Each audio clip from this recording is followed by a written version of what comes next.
গর্ভাবস্থায় অনেকের ক্ষেত্রে বাচ্চার গলায় নাড়ি পেঁচিয়ে যায়, মানে পেটে বাচ্চার গলায় নাড়ি পেঁচিয়ে গেছে। এই কথাটা শোনা মাত্রই প্রায় বেশিরভাগ মায়েরা ভয় পেয়ে যান যে বাচ্চার হয়তো ক্ষতি হয়ে যাবে বা তার ক্ষেত্রে নর্মাল ডেলিভারি আর হবে না। তো এই সময় স্বাভাবিকভাবে এই বিষয়ে অনেকে জানতে চান যে বাচ্চার গলায় নাড়ি পেঁচিয়ে আছে, এই সময় কি করব, নর্মাল ডেলিভারি কি সম্ভব? চলুন আজকে ভিডিওতে এই বিষয়ে আলোচনা করব। নমস্কার, দেখুন পঞ্চুর আরেকটি নতুন ভিডিওতে সকলকে স্বাগত।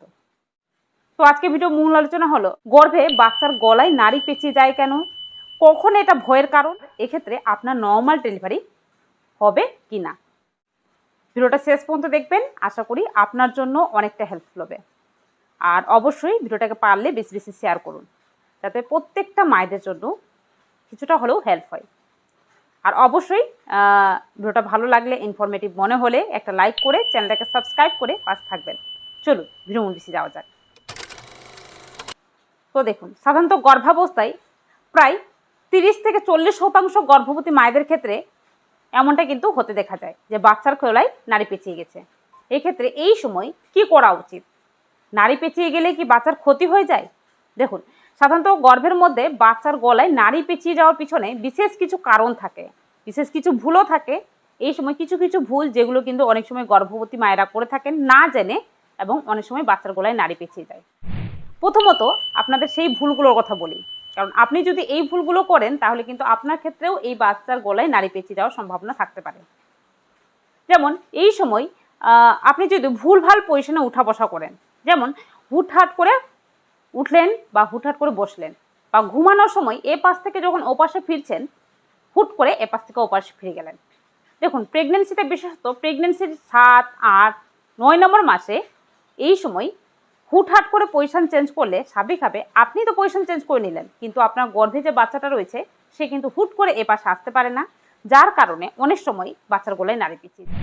এছাড়াও গর্ভাবস্থায় যদি কোনো গর্ভবতী মা সবসময় শুয়ে বসে থাকেন, মানে কিছু করতে ভালো লাগছে না, দুর্বল লাগছে, যার কারণে সবসময় শুয়ে থাকছেন বা বসে থাকছেন, এই ক্ষেত্রেও তার কিন্তু বাচ্চার গলায় নাড়ি পেঁচিয়ে যাওয়ার সম্ভাবনা থাকে।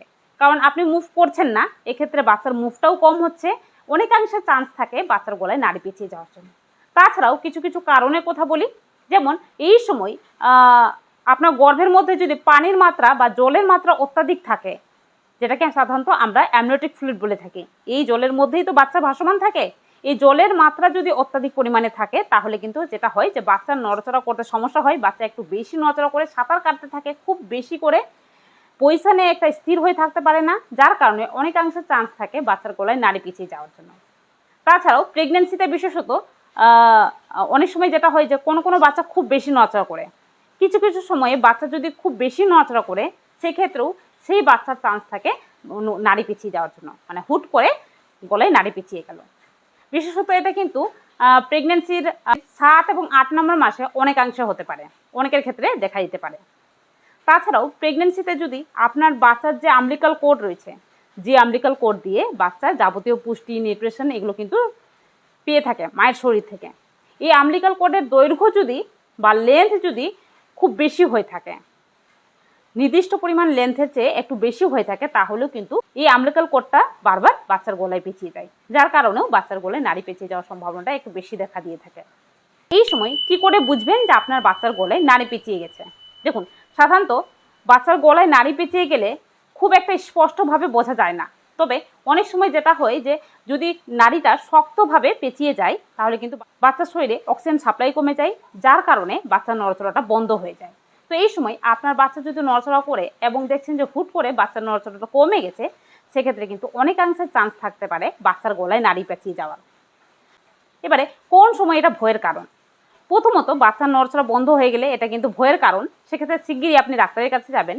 তাছাড়াও প্রেগনেন্সির 5, 6, 7 নম্বর মাসে প্রায় বেশিরভাগ জনের ক্ষেত্রে কিছু কিছু সময় বাচ্চার গলায় নাড়ি পেঁচিয়ে যায়, যেটা কিন্তু কোনো ভয়ের কারণ নেই। কারণ এই সময় বাচ্চা যদি গলায় নাড়ি পেঁচিয়েও নেই, সেক্ষেত্রে বাচ্চার আকারে এই সময় ছোট থাকে, যার কারণে বাচ্চা নিজে নিজে কিন্তু সেই নাড়িটা বের করে নিতে পারে। 1 থেকে 2টো লুপ হলে, মানে 1টা থেকে 2টো রাউন্ড হলে পরে সেটা কিন্তু নিজে নিজে বেরিয়ে যায়, বাচ্চা নড়াচড়া মুভমেন্ট করলে নিজে নিজে বেরিয়ে যায়। কিন্তু যদি এটা প্রেগনেন্সি 9 নম্বর মাসে হয়ে থাকে তাহলে কিন্তু এটা ভয়ের কারণ। কারণ এই সময় বাচ্চার আকার যথেষ্ট বড় হয়ে যায়, পেটের মধ্যে বাচ্চা কিন্তু ততটা মুভ করতে পারে না, এপাশ থেকে ওপাশে করাটা সমস্যা হয়ে যায়, কারণ পেটের মধ্যে স্পেস নেই। যার কারণে এই সময় যদি বাচ্চার গলায় নাড়ি পেঁচিয়ে যায় তখন কিন্তু এটা ভয়ের কারণ। তো এই সময় আপনার বাচ্চা কটা নাড়ি পেঁচিয়েছে বা কটা লুপ হয়েছে নাড়ি পেঁচানোটা, সেটা অবশ্যই জানা দরকার। একটা লুপ হয়েছে নাকি দুটা লুপ হয়েছে, এবং লুপটা ঠিক কেমন হয়েছে, শক্তভাবে লুপটা গলার মধ্যে আটকে রয়েছে নাকি হালকাভাবে রয়েছে। আলগাভাবে যদি হয়ে থাকে তাহলে কিন্তু কোনো রকম ভয়ের কারণ নেই। এই সময় সাবেকভাবে বিশেষ কিছু কাজ করলে আপনার ক্ষেত্রে এই নাড়ি ছুটে যাওয়ার সম্ভাবনা থাকে, মানে বাচ্চার গলায় নাড়ি ছুটে যাওয়ার সম্ভাবনা থাকে। যেমন এই সময় আপনি হাঁটাচলা করুন, সবসময় শুয়ে বসে না থেকে হাঁটাচলা করলে আপনার বাচ্চার ক্ষেত্রে নাড়ি ছুটে যাওয়ার বা নাড়ি পেঁচানোটা ছুটে যাওয়ার সম্ভাবনা অনেকটাই থাকে। যার কারণে গর্ভাবস্থায় মাদেরকে প্রচুর মানে অ্যাক্টিভ থাকতে বলা হয়, ঠিকঠাক মাত্রায় জল খেতে বলা হয়ে থাকে, এবং সঠিক পজিশনে উঠা বসা করতে বলা হয়ে থাকে। আপনি হুটহাট করে কোনো জায়গা থেকে উঠবেন না, বসবেন না, অবশ্যই কোনো কিছু ধরে বসুন এবং আস্তে আস্তে করে উঠা বসা করুন। এপাশ থেকে ওপাশে যখন হবেন তখন আস্তে আস্তে করে হতে হবে, বিছানা ধরে আস্তে আস্তে করে এপাশ থেকে ওপাশে হতে পারে। হুট করে আপনি যদি পজিশন চেঞ্জ করেন তাহলে কিন্তু বাচ্চার গলায় নাড়ি পেঁচিয়ে যাবে। এবারে এই প্রশ্নটা নিয়ে অনেকে জানতে চাইছেন যে বাচ্চার গলায় যদি নাড়ি পেঁচিয়ে যায় তাহলে কি নর্মাল ডেলিভারি সম্ভব? বিশেষত প্রেগনেন্সির 9 নম্বর মাসে আপনার বাচ্চার গলায় যদি নাড়ি পেঁচিয়ে যায়, এবং এই সময় স্বাভাবিকভাবে একটা চিন্তার কারণ, কারণ নাড়িটা পিছিয়ে গেছে, সেক্ষেত্রে নর্মাল ডেলিভারি হবে কি না। তো দেখুন, সাধারণত এই নাড়ির যে লুপটা, মানে গলার মধ্যে কটা লুপ করে রয়েছে এবং কেমনভাবে রয়েছে, আগেই বললাম এই লুপটা যদি শক্তভাবে থাকে তাহলে কিন্তু বাচ্চার শ্বাসকষ্ট হতে পারে, যার কারণে বাচ্চার স্পন্দন, হৃদস্পন্দন কমে যাওয়ার সম্ভাবনা থাকে। এই ক্ষেত্রে কিন্তু এটা ভয়ের কারণ। তো এই সময় ডাক্তারবাবুরা সিজার করে থাকেন। কিন্তু যদি আপনার বাচ্চার গলায় নাড়ি পেঁচানোটা আলগাভাবে থাকে এবং 1 থেকে 2টো থাকে, তাহলে কিন্তু অনেক সময় অনেক ডাক্তারবাবুরা ডেলিভারির সময় আস্তে আস্তে করে এই নাড়িটা ছুটিয়ে দেন এবং নর্মাল ডেলিভারিতে বাচ্চা জন্ম করে দেন, যদি বাচ্চার ওজন ঠিকঠাক থাকে এবং বাচ্চার চারপাশে জলের মাত্রা ঠিকঠাক থাকে। কিন্তু যদি আপনার বাচ্চার গলায় নাড়ি পেঁচানোটা খুব শক্তভাবে থাকে এবং যার জন্য বাচ্চার হৃদস্পন্দন কমে যাচ্ছে বা বাচ্চা ঠিকঠাকভাবে নড়াচড়াটা করতে পারছে না, বাচ্চা নড়াচড়া একদমই বন্ধ হয়ে গেছে, সেক্ষেত্রে কিন্তু ডাক্তারবাবুরা সিজার করে থাকেন। তো এই সময় এই বিশেষ জিনিসটা কিন্তু খেয়াল রাখা প্রয়োজন যে আপনার ক্ষেত্রে বাচ্চার গলায় নাড়ি পেঁচানোটা ঠিক কেমনভাবে রয়েছে, সেটা অবশ্যই ডাক্তারবাবুর কাছে জানবেন এবং এই সময় অবশ্যই ডাক্তারবাবুর পরামর্শে থাকবেন।